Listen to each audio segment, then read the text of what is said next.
Morning, my people. You don't know it's a boy, that B15 guy, back at it again with another video. And in today's video, I'm gonna go over a couple things. So pull up Betsy this morning, gonna do a little bit of work on Betsy. Gonna show you what's up. Now, people ask, what are some of the drawbacks of owning and driving almost 30-year-old car? Alright, walk with me, let me show you what's going on. So this year, 2026, Betsy, old girl, is 26 years old. As you don't know, it's a 2000 model. And I'm going to show you some of the things we are going with today. I'm going to show you some of the things that are the problems with owning a darn near 30-year-old vehicle. Alright, so let me start off right here. As you can see, here on the door, got some patches going. So just mix up a bit of bondo to do some body work here.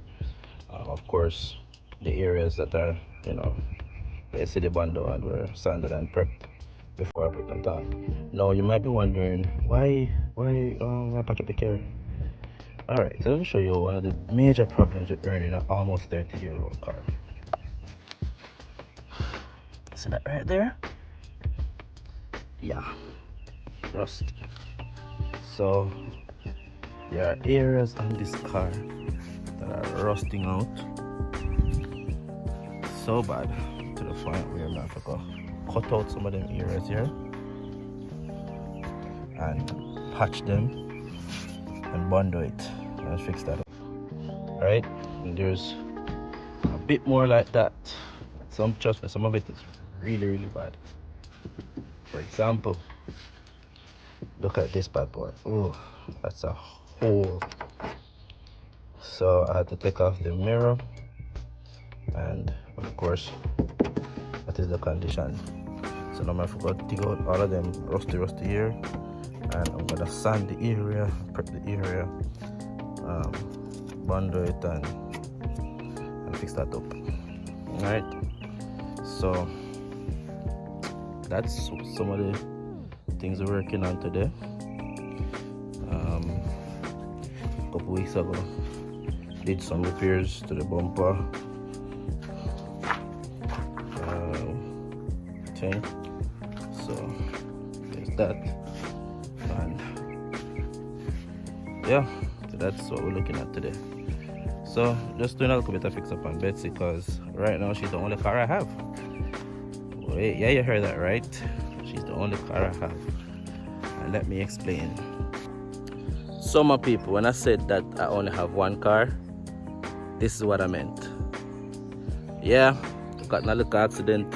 Well, as you can see, a not so small accident with Ruby a couple weeks ago.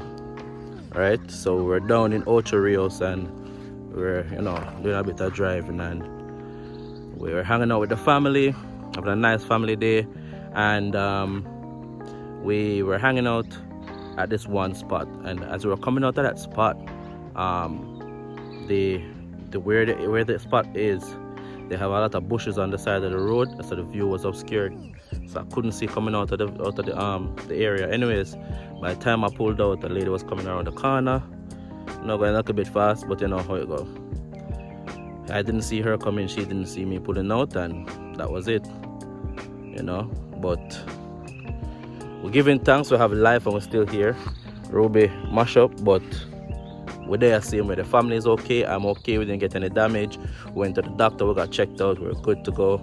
But it's unfortunate, Ruby mash up, but we're there same way. So there she is, folks. So we got a front end collision right here, as you can see. Twisted the chassis leg and push over the whole front crash structure. A lot of things got broken, but like I said, we're alive and we're good, so we're giving God thanks. And of course, insurance, they're gonna come and do their thing and let us know what they can do from their end. It's a good thing we had her insured, so everything taken care of in that department. Alright, so off camera, did a bit of work, just building up the spots. Sanded out the areas as much as I could, cut out most of the rust that I could. So I was just building up the spots.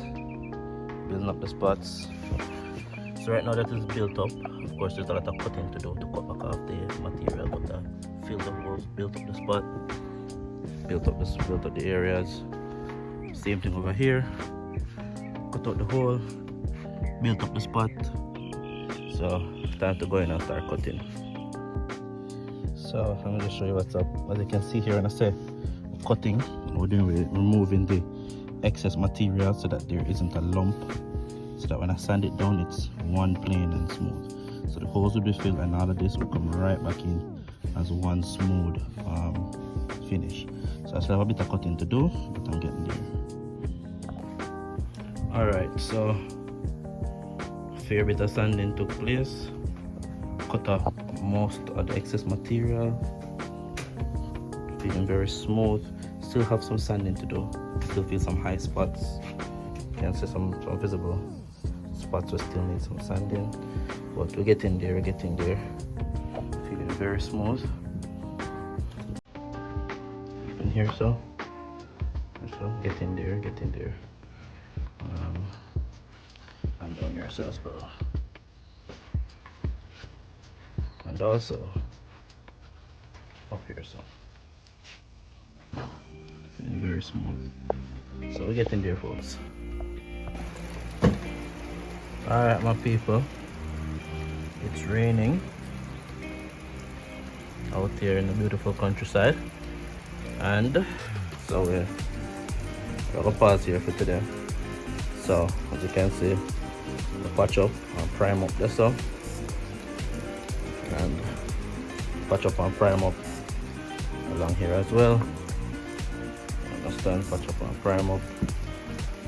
So this need to get a final sand, sand out smooth, and one more coat of prime before the final spray. But the whole car, the entire car wants spray, so after me, you know, since we get out the heavy lifting, we'll sand it smooth and prime it back again. And then when we go to do the body work for the whole car, you know, we can finish out that. But all of them holes and rusty spots are now fixed, as you can see. For now, we're good. Same mats here, so spot are gone, rusty spot gone. You can see that the condition of the paint is rough. I'm gonna say it's a Mad Max build, so we're not even too penny. Them things are too crazy, because I'm gonna say the whole car I'm gonna need to get a full spray over anyways. So right now it's just to ensure that the rust doesn't spread or eat out anymore the body. So I'm gonna bounce it up now. Alright, peeps. Alright, so as you can see here, doing a final sanding. So I had primed and I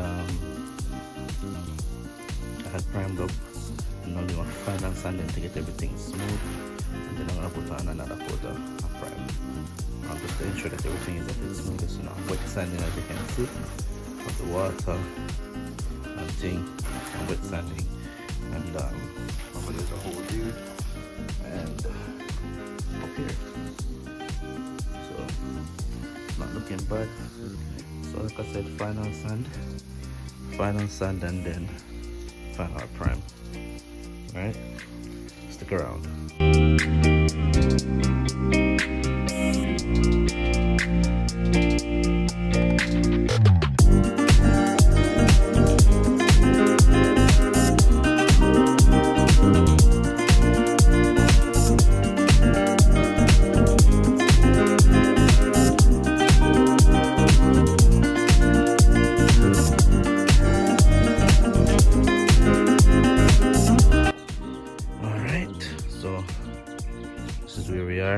Taped up on priming, and yeah, making some progress.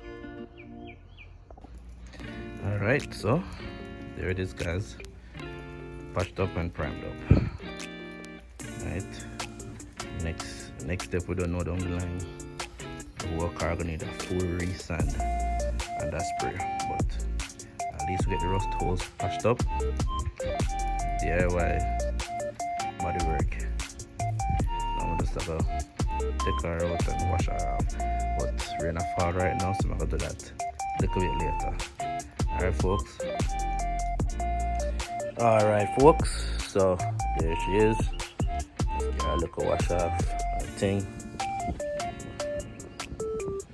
Here it is. So hold and patch up and prime up. And we're good to go. Alright. Yeah man. So yeah guys, as usual, thanks for coming along. So yeah folks, thanks for joining me for this video. Don't watch the hairstyle, I mean if you watch it on comb, but you know it already.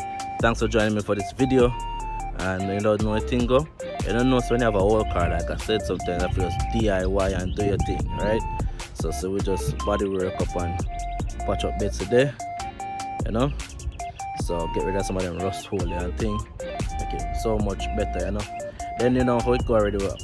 What is left is to do the, you know, full body sand and get a proper body spray. But that will come later down the line, because you know, so right now we need to just work on getting everything up to scratch with the car. Like I said, it's my only car at the moment, so I have to make sure so she run nice and thing. She's gonna need some front end work and of course, you know, basic servicing stuff. But I'll bring you guys along for all of that. Thanks for joining me for this video. Take care and have a wonderful day. And don't know a thing go. Peace out and just keep moving forward. Blessings.